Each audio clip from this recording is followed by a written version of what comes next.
Hello friends, welcome to Learner's Planet. Friends, this is our third session for statement and assumption. In the last two sessions, we have done good number of questions from this section. In this session, let's have some more practice. Let's have some more exposure of the problems based on statement and assumption. Okay, so let's begin the session. And once again, I would suggest you just pause the session when you see the question and try to analyze it on your own. Okay, so let's begin. Statement over here. You are hereby appointed as a programmer with a probation period of 1 year, and your performance will be reviewed at the end of the period for confirmation. A line in an appointment letter. So this is a very general line that is that can be found in any appointment letter, right? Most of the people are appointed on a probation basis, and there is obviously a reason, because at the time of appointment, maybe you have cleared the interview. You have cleared various phases of interview, but then also actual working is quite different, right? So generally people are appointed on a probation basis, and if they perform well in the probation period, their appointment is confirmed, right? So this is a generalized statement. Now, the first assumption, the performance of an individual is generally not known at the time of appointment letter. That is the same thing which I have already told you, right? Because at the time of appointment, your performance, your actual worth, your actual strength are not known. Maybe you have cleared various phases of interviews. Still, actual working or actual strength is not known. So that's why the organizations hire the persons on probation basis, right? So this assumption is implied from the statement. The second one is, generally an individual tries to prove his worth in the probation period. That is actually true. See, everybody tries his or her level best in this probation period, but that is not implied from the statement. It's a generalized assumption. See, everybody tries his or her level best in the probation period, but management has its own criteria to judge the people, right? You are trying your level best, right? Suppose you are spending more hours in the office, right? Suppose the office hours are 6 o'clock and you are staying till 7 o'clock. But if management is able to see that, right? But if you are not performing well, that if no actual output or like a worthy output is coming out of you, then there is no meaning of sitting for late nights, right? So this statement is a generalized this assumption that generally an individual tries to prove his worth in the probation period is a very generalized assumption, right? It is generalized, but it is not implied from the statement. Okay? According to the statement, actual performance will be reviewed at the end of the period, right? Or we can say actual output will be seen. So here the assumption first is implicit, so we have option A. Statement over here, banking services are fine-tuned to meet growing business needs and advertisement. The first assumption, banking is a part of business activity. Yeah. See, banking services are fine-tuned to meet growing business needs. That means banking is a part of business activity, right? So that assumption is definitely valid, or we can say implied from the statement. Industrialists prefer better banking services. Now, just read the statement once again. Banking services are fine-tuned to meet growing business needs. That means there is a requirement of better banking services, right? So if you provide better banking services, industrialists will definitely prefer your services, right? So the second assumption is also implied from the statement. So both the assumptions are implied. That means we have option E. Okay? Now the statement over here, vitamin E tablets keep your complexion in a glowing condition by improving circulation. The first assumption, people like a glowing complexion. See, whenever we talk about some positive things are always desired, right? Improvements are always desired, right? Nobody is there in the earth who doesn't like improvement, right? So vitamin E tablets keep your complexion in a glowing condition by improving circulation. Now if the circulation is improved, your skin will glow, right? So obviously people like a glowing complexion. So that assumption is implied, because here the statement is talking about some improvement, and improvement is desired or liked by people. Okay, so people like a glowing complexion, that is implied from statement. Then complexion becomes dull in the absence of circulation. See, here the statement is talking about the importance of vitamin E in keeping the complexion glowing. Nowhere in the statement there is a mention of dullness, right? So complexion becomes dull in the absence of circulation. See, vitamin E is helpful in improvement of circulation, in improving circulation, but the complexion will become dull in the absence of circulation cannot be implied from this. Okay, because that's a negative sentence, and here the importance of vitamin E is mentioned. Now in absence of circulation, what will happen is not mentioned over there in the statement, so it cannot be assumed. Okay, so we have option A, that is only assumption 1 is implicit. Statement: an advertisement in a newspaper wanted unmarried, presentable, matriculate girls between 18 and 21 able to speak fluently in English to be hired as models. Okay, so there are some 3-4 criterias. A company is looking for some models to advertise its services or products, and they want unmarried, presentable, matriculate girls. The age should be between 18 and 21, and they want the models to be fluent in English. Okay, so the first assumption over here, the fluency in English is a prerequisite for good performance as a model.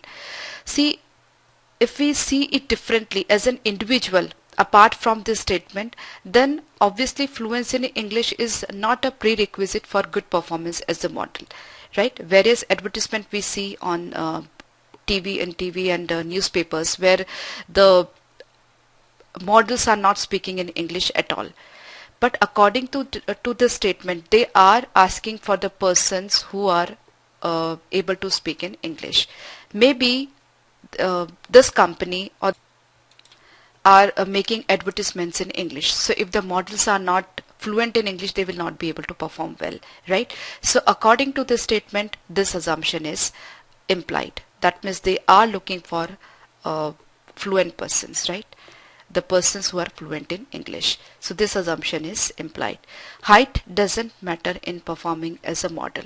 See, here in the statement there is not any point, or no, they have not mentioned anything about height, right?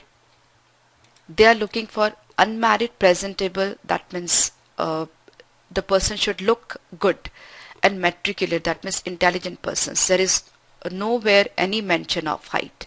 Okay, so second assumption cannot be implied from the statement. Okay, so it's option A, that is only assumption 1 is implicit. Statement: the taste of food contributes to the intake of nourishment which is essential for survival of human being. Okay, that we know, the nourishment is an essential thing, or we can say, what is the definition of nourishment? That is protein, vitamin, minerals. These are the component of nourishment. Okay, and all of these are necessary for survival of human beings. Now how do we get this nourishment? How do we get vitamins, minerals and proteins? We get them through food that we eat, right? And if the food is tasty, we'll be taking it very easily, right? So indirectly through tasty food we are taking nourishment, right? Now see the first assumption, human being take food for the enjoyment of its taste. See, every time it's not true that we are taking food just for taste. Sometimes whether it is tasty or not, we are bound to take it. And moreover, this assumption is not implied from the statement. Here the statement is talking about nourishment also, right? So this assumption is not implied, because the taste of food is just contributing. It's not the sole thing, right? Second assumption, human being experiences the taste of food. Yeah, human being obviously they experience the taste of food. If it is tasty, it will be easy for us to take the nourishment, to take the protein, to take vitamins, to take minerals, right? So this assumption second is implied. Uh, you might have seen various things in the market, various products in the market where do you see the chocolate rich protein powder, right? So if you take that protein powder, it will taste like chocolate. So you like chocolate, and along with chocolate you are getting nourishment also, right? So you like taste, and with this taste if you are getting nourishment, it is acceptable. It is you can say not acceptable only, but it is enjoyable also, right? So the second assumption is implied from the statement because taste is contributing, right? So only assumption 2 is implied. Now friends, here I am having a different set of questions. Here a statement is given, and along with statement 3 assumptions have been given. Now we have to judge whether one or two or all of them are implicit or none of them, whatever, right? We have been given 5 options over here. So let's take the first statement. Do not touch stray objects. They may be bombs unnoticed by city police. Okay. So first assumption, stray objects are harmless. See, if the city police is making such notice, if they are warning people, if it is warning people, then there must be some reasons, right? And it is already mentioned over there, the stray objects may be bombs, right? So if they are, it's not sure always, but they may be bombs. So in any case, if they are bombs, obviously they will be harmful, right? So stray objects are harmless. That is not a correct assumption. Okay, and we can say it's a contradiction of the statement. So it's leave that. Then we see stray objects may be touched by people. See, it is human tendency. We sometimes willingly, unwillingly, knowingly, unknowingly touch the stray objects. Okay, so if we touch, and if it is bomb, then obviously there would be destruction, right? It can be harmful for us, right? So police is making such warnings, that means it is there in their mind, it is there in its mind that people may touch the objects. Okay, so the second assumption is implied from the statement, and the third one, people will take notice of the warning. See, if the warnings are made, it is assumed that people will take notice, right? If people are not ready to take the notice, then there is no point of making warnings, right? So if the warnings are made, that itself means people will take notice of the same, right? So assumption 2 and 3 are implied from the statement, but one is not. So here we have the option 3, that is second and third are implicit. Okay. The statement over here, I do not like to give consumer goods as a wedding gift. I prefer to give cash, A tells B. Here, the first assumption, A is invited at weddings. See, if at all A is not invited at weddings, why would he talk about gifts? Right? Why would he talk about consumer goods? Maybe they are useful or useless as wedding gift. So he is obviously invited at weddings. That's why he is talking about a perfect wedding gift. So the first assumption is implied, right? Some people give consumer good as wedding gift. Yeah, many people give consumer goods as wedding gift. It is their own choice, right? No problem. No doubt A doesn't like it, but many people like it. Okay, they prefer to give consumer goods as wedding gift. Okay, so second is also assumed. If the statement is talking about A's choice that A doesn't like, right? But some people give consumer good as wedding gift. It's implied. The third one, some people give useless things as wedding gift. See, in the statement, A has mentioned his own choice. He has not talked about others' choice. And he has not mentioned that the consumer goods are useless gifts. he prefers cash, right? But he is not told that the consumer goods are not good or not useful, right? So the third statement cannot be assumed, third one is cannot be assumed from the statement. So statement first and second are implicit. So that is this option. Statement first and second, the this one, option A, right? The statement over here, you should not drink whiskey, you must take care of your health, A tells his friend. Okay, here A is giving a suggestion to his friend that he should not drink whiskey and he should take care of his health.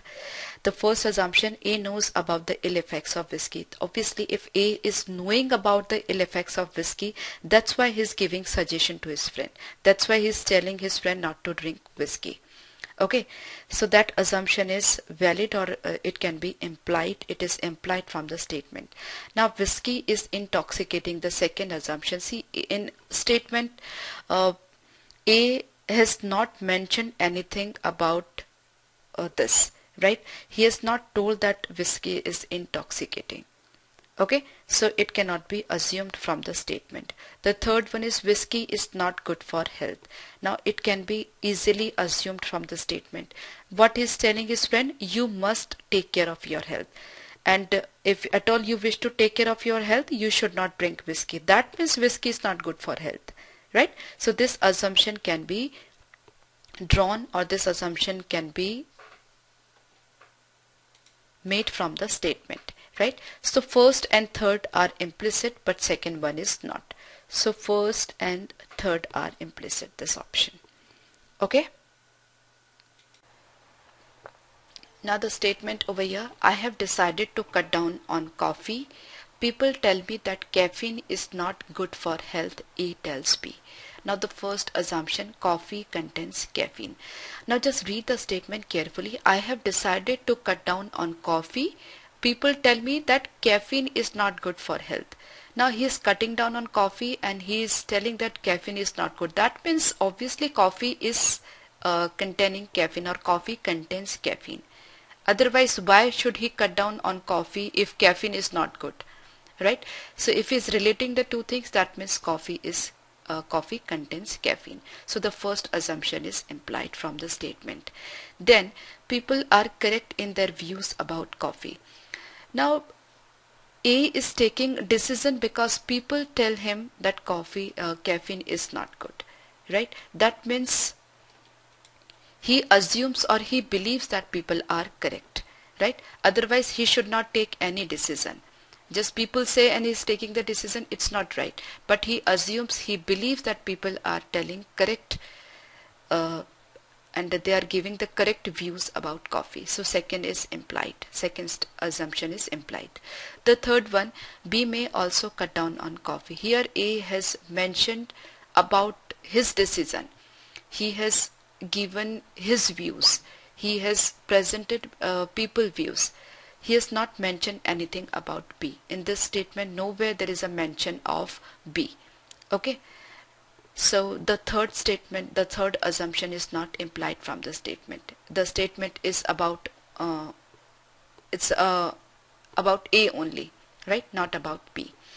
So we have assumption 1 and 2 implicit, that is option A over here. Okay, 1 and 2 are implicit.